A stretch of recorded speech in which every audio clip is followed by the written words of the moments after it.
ఇటీవల మనం రాధిక సినిమా 7 కోట్లు పెట్టి తీస్తే దాదాపు 100 కోట్లు వసూలు చేసిందంట.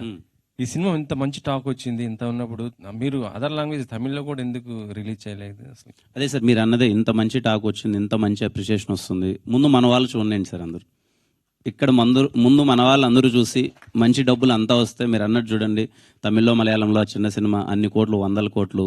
నిన్న మన సార్ సాహు సార్ ప్రొడ్యూస్ చేసిన సినిమా అది 200 కోట్లు కొట్టింది. ఇది వాళ్ళ ఇప్పుడు మన సినిమా, ఇప్పుడు చిన్న సినిమా అందరూ బాగుంది అంటున్నారు.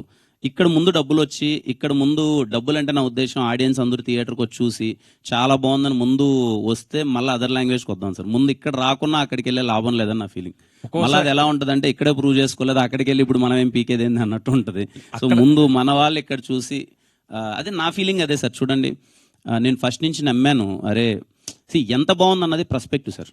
ఇప్పుడు ఈ సినిమా ఈరోజు 95% పీపుల్ బాగుందన్నారు, ఓ 5% ఆఫ్ ద పీపుల్ ఏంటి అంటే ఇంకొంచెం బెటర్ ఉండొచ్చు అన్నారు. ఏ సినిమాకైనా సరే అది. కానీ ఒక 70% ఆఫ్ ద పీపుల్ బాగుంది అన్నారంటే it's a good cinema. Cinema చూసిన వాళ్ళు అందరూ అప్రిషియేట్ చేస్తున్నారు, అటెంప్ట్ చాలా కొత్తగా ఉంది, హానెస్ట్గా ఉంది, అందరూ బాగుంది అంటున్నారు. కానీ ఇక్కడ ఆడాలి ఫస్ట్.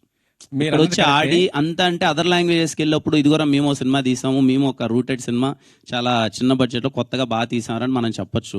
ఇక్కడ ఏమీ ఆడకున్నా నేను వెళ్ళిపోయి ఇప్పుడు ఇదిగో నేను ఇక్కడ పోస్టర్ వేస్తాను సార్, నాదేముంది ఈరోజు ఈవినింగ్ పోస్టర్ రిలీజ్ చేస్తా, ఈ సినిమా రేపు తమిళ్లో మలయాళంలో రిలీజ్ అవుతుంది, ఫస్ట్ కింద కమెంట్స్ మనలో పెడతారు, అరే ముందు 7 ఆడలేదు కానీ వెళ్ళి అక్కడ రిలీజ్ చేస్తాడంట అని చెప్పి. అది ఎందుకు సార్?